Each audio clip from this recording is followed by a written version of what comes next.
안녕하십니까. 2022년 5월 25일 최병무 팩트 시작하겠습니다. 어제 민주당의 공동비대위원장이었죠. 공동비대위원장이면 대표입니다. 사실상. 그런 박지현이라는 젊은 정치인이 사과를 했습니다. 근데 그 사과가 오늘까지 커다란 후폭풍을 일으키고 있습니다. 왜? 이게 도대체 무슨 사과냐? 내지는 당내 반응은 그거 개인 의견이다. 이렇게 되기 때문에 무슨 콩가루 집안 양상이다. 이런 보도까지 있습니다. 무슨 얘기냐면 어제 기자회견을 갑자기 했죠. 정말 많이 잘못했다. 염치 없지만 한 번만 더 기회를 달라. 민주당을 팬덤 정당이 아니라 대중정당으로 만들겠다. 내로남불의 오명을 벗겠다. 온정주의와 타협하지 않겠다. 이렇게 얘기를 했습니다. 그리고 회견 후에 86 용태론을 거론한 부분에 대한 기자들의 질문을 받고서는 이렇게 얘기했습니다. 86 용태도 그렇고 젊은 민주당으로 나아가기 위해 어떤 과정을 거쳐야 하는지 충분한 당내 논의를 거쳐서 금주 내에 발표하겠다. 근데 금주라고 한다면 며칠 안 남았습니다. 그렇죠? 그러면 이미 상당한 진척이 돼서 뭔가 내용물이 거의 잡힐 정도가 돼야 이렇게 얘기할 수 있는 겁니다. 그런데 자, 이 전후 맥락, 내용 이런 걸 보면 최근에 민주당이 그 여러 가지로 보였던 소위 아마 이런 거에 대한 잘못을 지금 비는 걸 거야 라고 하는 부분이 뭐죠? 바로 그 짤짤이 논란 최강욱 의원. 그 다음에 그런 문제가 발생했고 그 다음에 최강욱 의원은 2심에서 조국 전 법무장관 아들에 대한 허위 인턴 확인서를 발급해 준 혐의로 여전히 징역형 집행유예를 받았습니다. 자, 그걸 근데 민주당에서 오히려 옹호했습니다. 그렇죠? 수호 성명이 나왔습니다. 언급 없었고 박완주 의원 성추행 의혹 이것도 언급이 없습니다. 그러면 도대체 자 무엇을 사과한 것이냐? 그리고 왜 사과한 거냐? 어떻게 하겠다는 것이냐? 이런 것들이 하나도 없습니다. 그러니까 당연히 문제가 되겠죠. 근데 그거보다 더 문제는 이렇게 얘기했습니다. 이제 그 후에 기자들이 이제 최강욱 의원에 대해서 이런저런 질문을 하니까 그건 뭐 2심 재판 결과를 보고받았다. 뭐 그냥 얼버무리고 말았습니다. 이러니까 공동비대위원장이 2명인데 그 중에 또 한 사람이죠. 윤호중 의원이 이렇게 얘기했습니다. 당과 협의된 바 없다. 논의된 적도 없다. 개인 차원의 입장 발표를 한다. 이렇게 얘기했습니다. 그러면 민주당 내에서 박지현이라는 젊은 정치인이 가지고 있는 위상이 형식상으로는 대표입니다. 대표격이죠. 그런데 개인 차원? 그러면 그냥 박지현이라는 어떤 젊은 정치인 한 사람의 의견이다. 지금 공동비대위원장이 그렇게 얘기하고 있지 않습니까? 그러면 이거는 권위가 안 서는 겁니다. 그러면 박지현 공동비대위원장이라는 사람의 민주당 내에서의 위상이 어느 정도냐? 정직하게 얘기를 해야 됩니다. 아무것도 아니죠. 솔직히 말해서. 박지현 공동비대위원장을 실질적으로 존경하거나 존중하는 사람, 민주당 사람 중에서 적어도 책임 있는 사람 중에서 제가 본 적이 없습니다. 왜? 그냥 젊은 여성 정치인 하나 데려다가 우리의 난국을 돌파하는 들러리 세우겠다. 그거는 말은 안 하지만 다 그렇게 생각하고 있는 거죠. 더군다나 비대위원장입니다. 비대위원장이 뭐죠? 비대위가 존속하는 한 비대위원장이지만 비대위가 없어지면 하루아침에 아무것도 아닙니다. 그냥. 그러면 박지현이라는 이 사람은 언제까지 비대위원장을 할까요? 자기가 뭐 이 당을 팬덤 정당이 아니라 대중정당으로 바꾸겠다? 그거는 아무도 못한 일입니다. 이낙연 전 대표도 못한 일이고 뭐 이해찬 전 대표 같은 사람은 원래 그럴 생각이 없었고 아무도 못한 일입니다. 그거를 당에 단 1%의 지분도 없는 박지현 공동비대위원장이 하겠다. 그것도 공동비대위원장을 언제까지 맡을지 모르는데 예를 들어서 이런 거 한번 생각해 보시죠.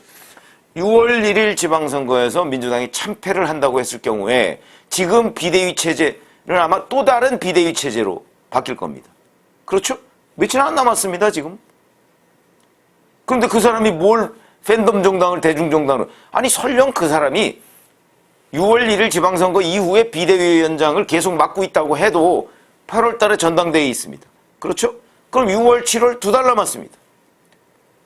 7월 달에는 전당대회 대표 경선한다고 어수선해서 아무것도 못합니다. 그러면 사실상 6월 달 한 달 정도나 아니면 6월 달에도 비대위 자체가 날아가고 어나더 비대위가 들어올 가능성이 아주 높다.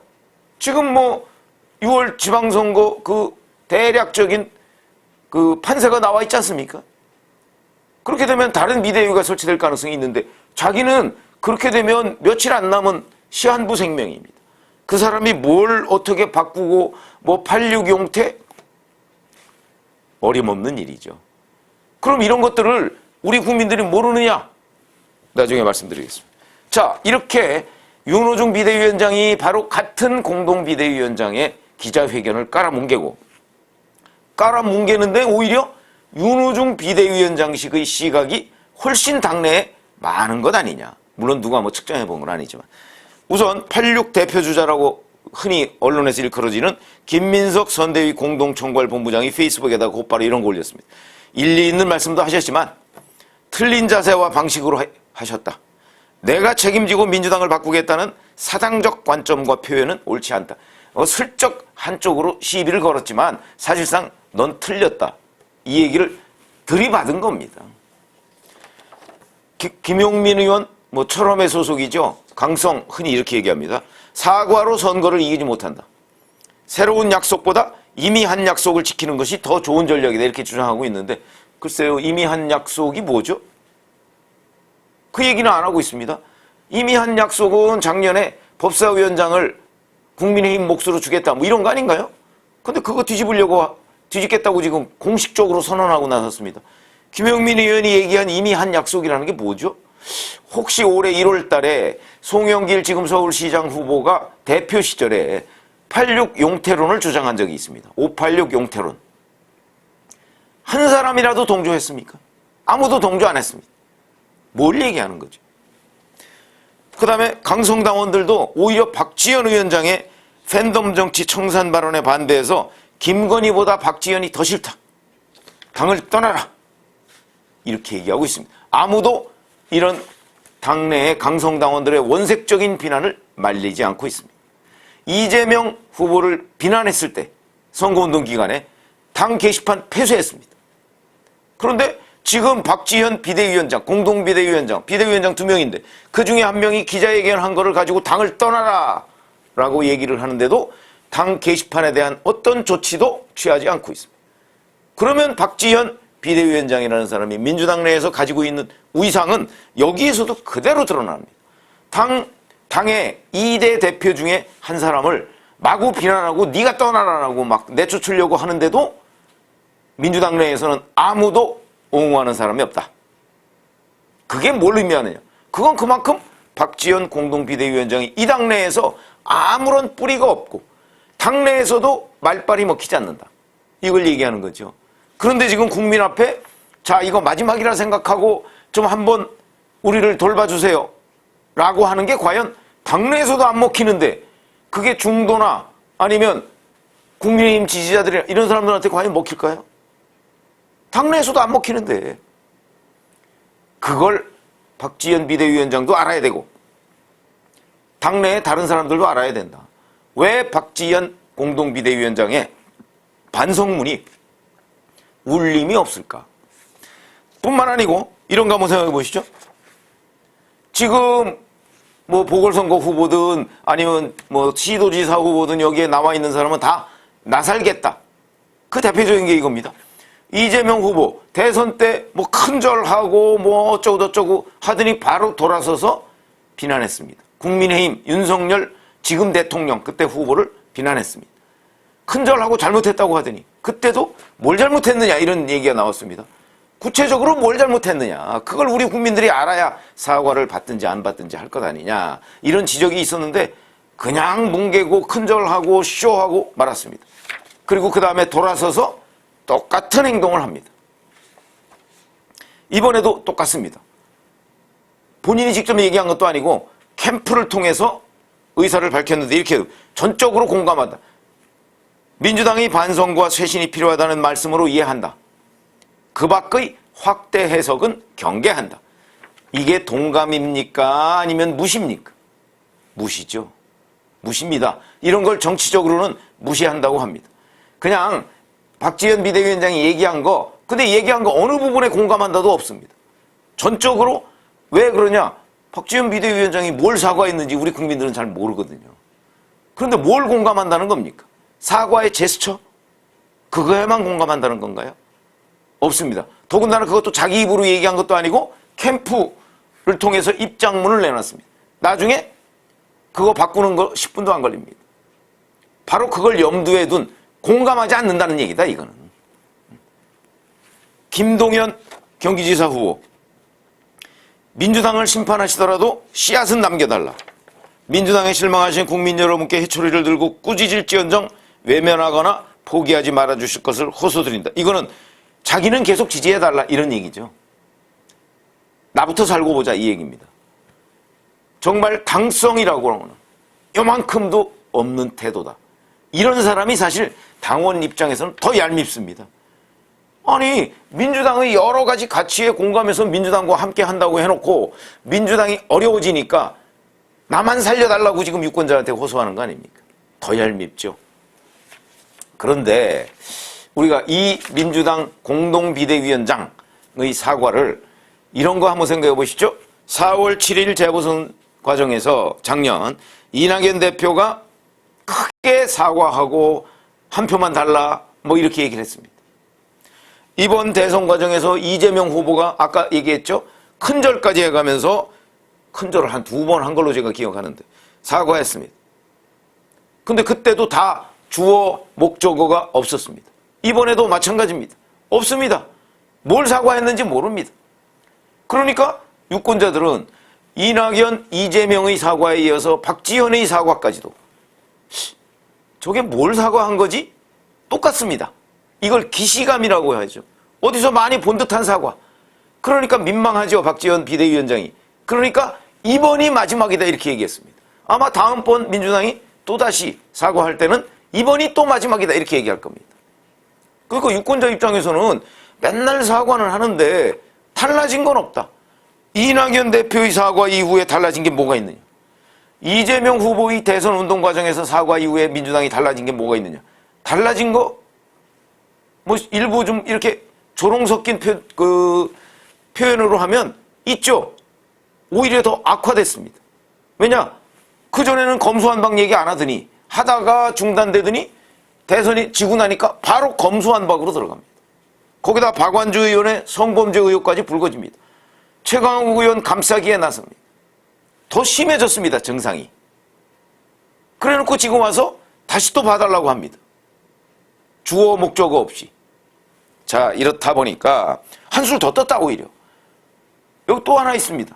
작년에 윤호중 지금 공동비대위원장이 원내대표 시절에 국회 법사위원장을 국민의힘 몫으로 한다 이런 하부인문이 지금 있습니다.